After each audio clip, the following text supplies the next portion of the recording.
Hello viewers, আসসালামু আলাইকুম। আজকে আরেকটি ধনকা আপনাদের সামনে নিয়ে হাজির হয়েছি। এটা আমার 17 নম্বর কেস। চলুন দেখা যাক ধনকাটি কিভাবে সাকসেসফুল ভাবে অপারেশন করা যায়। চলুন কথা না বাড়িয়ে দেখি কিভাবে ধনকা করা যায়।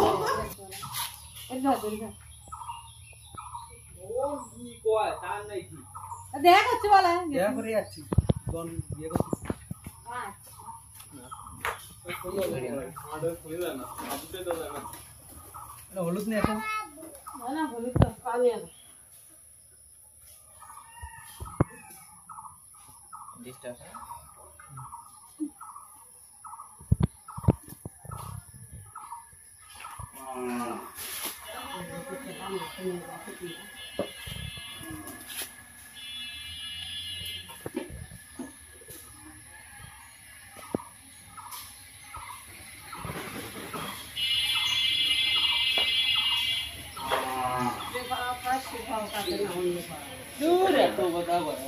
মেইন যেটা করিচ্ছে